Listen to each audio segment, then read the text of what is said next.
Thank you. Good. Well, good morning. My name's Chris. I get the joy of being one of the elders here at Hope Church and speaking to you now for a few minutes about Mothering Sunday specifically.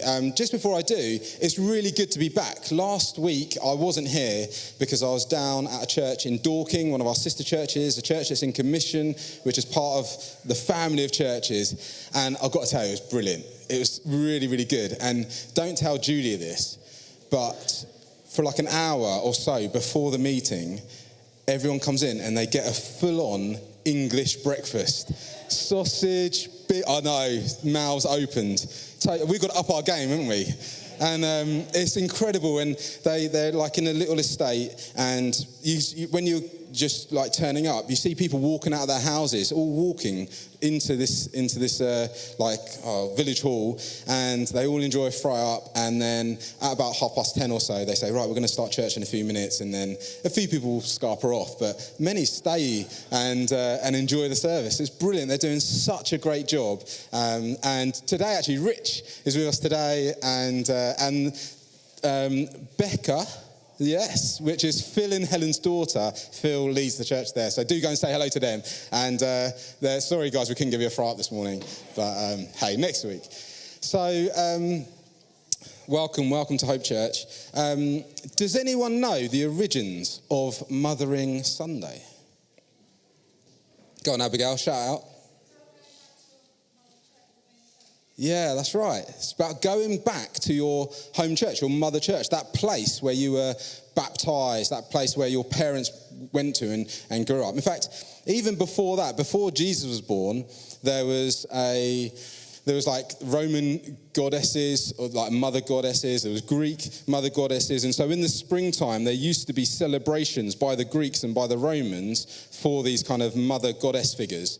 And then as people became Christians, they didn't want to worship these old goddesses, did they? And so they stopped doing that. And they kind of left that festival behind. And after a little while, they started, rather than going along to celebrations for that, would celebrate Mary and give thanks to God for Jesus' mother. But of course, Mary's not a god, is she? And so it wasn't like a big festival thing. Obviously, we got Christmas and we got Easter. And Mothering Sunday was it was there, and they would spend time thanking God for Mary. But in the 1600s, when people, like young kids, even from 10 years old and in their teens, they would go off and do apprenticeships. And sometimes they would leave their kind of parish, their locality, and they'd go off and they would start to do apprenticeships in other trades, not just their family trade. And so what would happen is that in the 1600s, Mothering Sunday really started to grow because their kids were away, they would then come back for this special Sunday. And they'd come back to their mother church. They'd come back to their mothers, and they'd bring gifts. And so it wasn't just about celebrating God for Mary, but also about celebrating their own mothers and the mothers in their churches. And they'd come and thank God for them and bring gifts home, and they get to see them, which is great. It started to die down in the late sort of 19th century. And in the early 20th century, the world wars happened. And so suddenly you've got lots of sons abroad. And then with the kind of West getting together, America and UK, it started to rise up again. And suddenly, Mothering Sunday, that word started to die away. And then Mother's Day increased. And as our society become less Christianized and more secularized, Mother's Day has kind of taken off, and it's like this big thing today. But really, it's Mothering Sunday. And that's why we're calling it Mothering Sunday. And it's this chance to gather together and to celebrate the women in our church, to celebrate our mothers, to thank God for them, and in all the different forms and shapes and sizes that they come in. I'm just going to move this slightly. And so I went to the shop the other day and to buy some Mothering Sunday cards, Mother's Day cards, and having a look on many of the cards, it was kind of this like retro, typical 1950s housewife. And I thought, that's quite ironic, really, because when you think about the kind of this celebration for Mary, which for the last 400 years it's kind of been part of, she's far from that kind of picture, isn't she? Mary got pregnant as a teenager.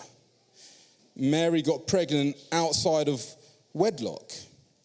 It was a scandalous story in many ways, and Joseph must have gone up to him like, what's going on? And she's kind of like, honestly, Joseph, it's just a miracle. There is no other man involved, it's true.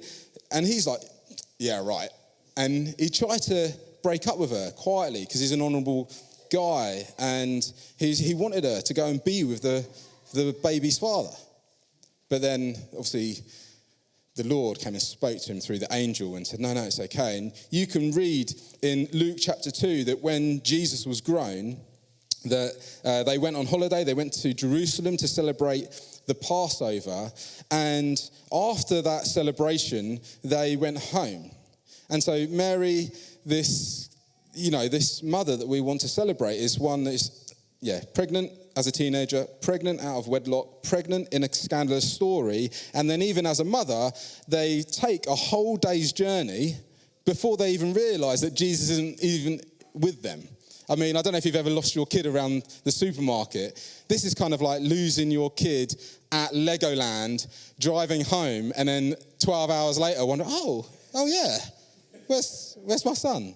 And they go, this is fascinating. They go back to Jerusalem to find him, and it takes them 3 days to find him. And so you got this moment right at the beginning of Luke chapter 2 where Mary has lost Jesus for 3 days and finds him, and he says, oh, wouldn't you know that I'd be at my father's house? You know, many years later, Mary at Passover lost Jesus, and he was gone for 3 days. And then later, he burst through out of the grave, didn't he? And revealed himself to her and showed her that actually he was at work doing his Father's will. It's incredible. She was a mother that can identify with many of us.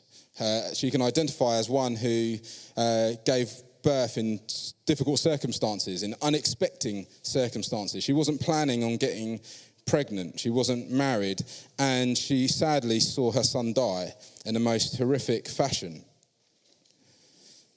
And Jesus absolutely loved her. You can read of so many occasions where they've got such a good relationship. Even on the cross as he's dying, he's making provisions for his mother to be looked after. And so he turns to John and says, hey, this is your mother. And to Mary and says, hey, this is your son. And in John chapter 19, it tells us that that John cared for her in his home for the rest of his life, for the rest of her life. It's amazing, isn't it? That Jesus cared so much about his mother. And yet, in Matthew 12, when Mary came to see Jesus, it says this, I've even got it on the screen for you. Matthew chapter 12, while Jesus was still talking to the crowd, his mother and brothers stood outside wanting to speak to him, and someone told him, hey, your mother and your brothers are standing outside wanting to speak to you. And he replied to them, well, who is my mother? And who are my brothers? And pointing to his disciples, he said, here are my mother and here are my brothers, for whoever does the will of my Father in heaven is my brother and my sister and my mother. Whoever does God's will, whoever serves God, loves God and lives for God is my mother. It's incredible that actually on this morning, all around the room, there'll be people here who aren't married, who don't have children, perhaps who have lost some of their children, and yet Jesus would say that each of you are to be celebrated. Hey, because you're all mothers. The one who does the will of my Father is like a mother and a sister and a brother. On Mothering Sunday, we get to come and to celebrate all women in the church, all women who love God, all women who nurture us, all women who guide us and teach us and lead us, all women who play a part in our lives, who raise us to and point us to following God. When I was thinking about this, I was thinking about all the different mother figures in my life. And I think about my mum.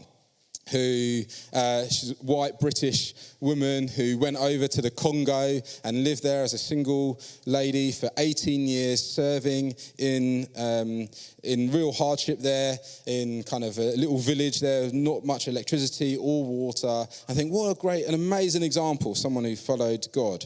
She was always persistent in prayer. You know, every morning, whenever I went downstairs, she'd be at the kitchen table with her Bible open, reading and praying to God. She taught me so much about resilience and suffering hardship and perseverance. I mean, so much so, and I'm going to show you a picture here, and it's not going to be up for long because it's embarrassing, is that I joined, when I was about 13, the Scout Marching Band. You know, the kind of thing that, yeah, you bang, you play. I played the baritone. And every year I wanted to quit, and she'd be like, yeah, but Chris, you've committed to this. I ended up being in the Scout Marching Band for 6 years. And there I am.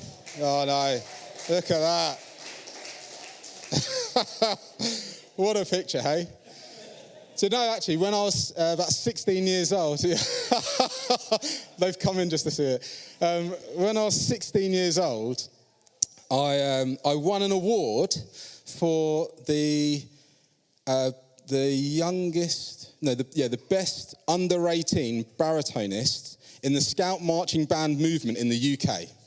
Imagine that. Oh no. Right, I'm taking it off now. No idea how to play it now. It's deleted from my memory. Yeah. Next week. I'll be joining the worship team. Yeah. So that's my mother. But then also I can think of Catherine, who is a mother to our children. And when we first had kids, like she would, if they just did a murmur, in the room next door, that bit, she'd be up and she'd be in there looking after them, cuddling them, nurturing them. After a few years, that kind of dies down, and so she'd still hear them, and then she'd like nudge me, come on, Chris, get up. And I would never hear, and I'd just be like, and she would go though, because she's so gracious and generous and taught me so much about what it is to love children. Even now, every night, without fail, when she comes home, she goes into the kids' bedroom, climbs into their beds and kisses them and tells them she loves them and climbs. I mean, I just walk past the room and just go straight into my bedroom. Every day she just goes in because she wants to check, because she's got this nurturing, loving, caring, and she always teaches respect. When they're in an argument, I'm like, girls, just pipe down, leave it alone. But she will sit with them and talk to them. This is how we talk to one another. This is how we show respect. This is how we care. Other mothering figures have been like single youth leaders when I was growing up. We have so many, don't we, women all across our church who are single and yet love God and going for him and teaching each of us how to know God's faithfulness in their life. And I remember for me, that was really important, these women who used to lead our youth work, and they would teach me about reading the Bible and about praise and worship and knowing all that it means to be fully sustained by God's love and his might and his power, and that being their identity and that sovereignty. And it's just incredible, just example to me. I can think of older women in this church and in my last church who just feed us, who just take us in, who care for us, who are always there to say, hey, how's it going? Like wonderful Beryl. He's always there to just say, hey, how are you? How are you doing? To bring us in, to be gracious, generous in spirit. There are amazing examples all across the Bible too. Think of like Sarah and Hannah, who knows what it means to be barren and to want kids but not be able to have them. You think about Ruth, who knew all of God's provision. You think about Naomi, who lost 2 children and yet knows God's sovereign hand on her life throughout that and knowing God's blessing. Think about Deborah and Jael, who had rubbish husbands. They might have been single and yet moved forward, advanced in God for all that God was telling them to do. I can think about Rachel, and I think about Naomi. I think about all these amazing women in Romans 16. Have you read Romans 16? It's just an incredible list. It starts off with Phoebe, and it says, I commend to you our sister Phoebe, a deacon of the church. I ask you to receive her in the Lord in a way worthy of his people, and to give her any help that she may need from you, for she has been a benefactor for many people, including me. There's this woman, we have no idea whether she was married or not, because it doesn't matter. What we know is that she was rich and wealthy and helped to start the early church and to fund it and to help people move on in God. It says, greet Priscilla and Aquila, my co-workers in Christ Jesus. They risked their lives for me. Not only I, but all the churches and the Gentiles are grateful for them. Greet also the church that meets in the house. Greet Mary, who worked hard for you. Greet Junia and Andronicus, my fellow Jews who have been in prison with me. They are outstanding among the apostles, and they were in Christ even before I was. This is Paul speaking. Greet my dear friend Persis, another woman who has worked very hard for the Lord. Greet Rufus, chosen in the Lord, and his mother, who has been like a mother to me. It's like, this is the whole point of Mothering Sunday, is to remind us that God has given us the church, one another, to care for, love, nurture, support, grow, increase. You might not have had the most perfect mum, but look around you. In the church, there's wonderful women who can support you, encourage you, guide you, lead you. The Old Testament's full of these amazing examples, and I've read loads in the New Testament. And there's this incredible bit, because there's Paul, he's raising up a guy called Timothy, and in 2 Timothy, he says this about Timothy. He says, I'm reminded of your sincere faith, Timothy, which first lived in your grandmother, Lois, and in your mother, Eustace, and I'm persuaded now lives in you. So Timothy, who's growing in his apostolic gifting, his faith, where was it first seen? In his mum and his grandma. So I want you to know that we appreciate you. I believe that the Bible would want us to celebrate women today, to thank God for them, and for each of us to learn from them and grow from them. And I want you to know that whilst your husband, your kids, your family members might not see all the things you do, God does. So whether you're a mum here biologically, or you have none, whether your kids are grown or they're not around anymore, whether your circumstances in your life have been tricky or straightforward, we love you, we appreciate you. And I pray that you would continue to grow in all these things that we've been talking about today. And for every single one of us, male and female here today, that we all actually would embody some of these wonderful gifts that we see in the Bible, these great examples of wonderful women who step forward in faith for God, for him. Last thing to share with you before the kids come in is this, that Proverbs says this, charm is deceptive and beauty is fleeting, but a woman who fears the Lord is to be praised. So honor her for all that her hands have done, and let her works bring her praise at the city gate. And that's what we want to do this morning. And so what we're going to do, maybe the band can come back up.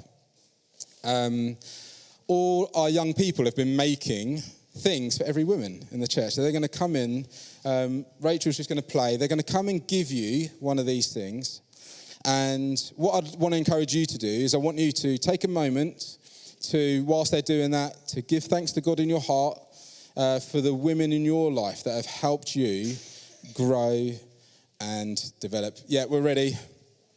And pray also that he would give you strength to do the same for others. And then some of the young people are going to pray for our women as well and bring a Bible verse.